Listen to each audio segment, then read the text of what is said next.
let's talk about dollar cost averaging. And let me illustrate with a little story. So if you got your pen and paper, I want you to draw a big V, as in Victor, a big V on your paper.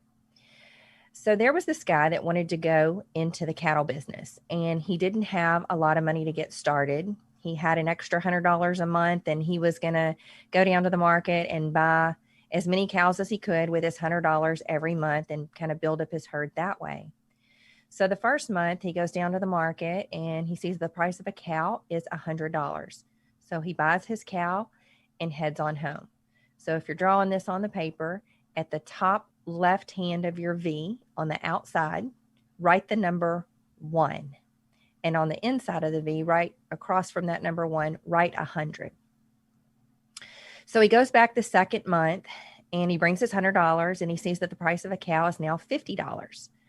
So he says, well, I guess they're having a 2-for-1 sale today, my lucky day. And he buys his 2 cows for $50 a piece. He gives them his $100 and he goes home with his 2 cows. So midway down that V on the left-hand side, on the outside, write the number 2. On the inside of the V, right next to that number 2, write $50. Then he goes back in the third month with his $100 and he sees that the price of a cow is $25. So he starts asking some questions, what's going on here? And they say, oh, there's mad cow disease going on. And, there's a lot of uncertainty about the cattle market and, those kind of things. And everybody's kind of nervous and scared. And, some people are saying that that the industry is going to bottom out and people are going to lose everything that they have. So he gives them his $100 and he gets his 4 cows and he goes on home. So at the bottom of your V now, in the middle on the inside, write $25 and on the outside, write 4. And he thinks to himself, this was a really bad idea.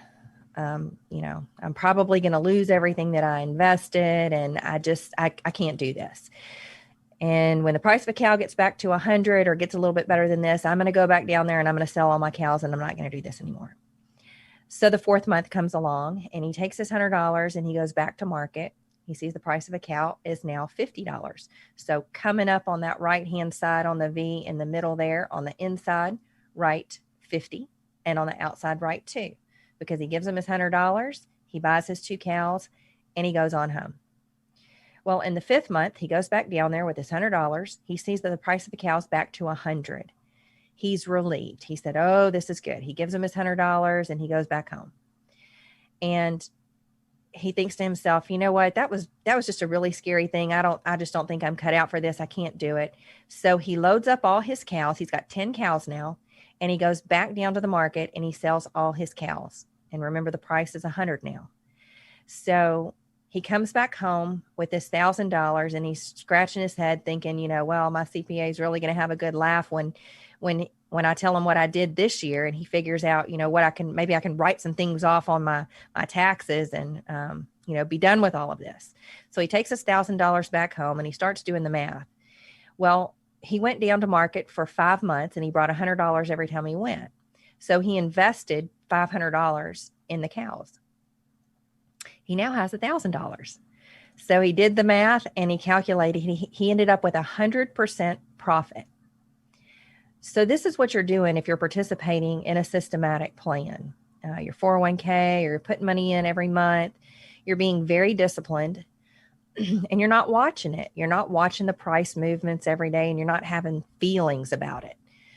So just think what would have happened to this guy in my cattle story if he would have gotten so spooked in the 3rd month when the price of a cow went down to 25 that he said, no, I'm not doing this. I'm just going back home with my $100. I'm not buying these cows this cheap.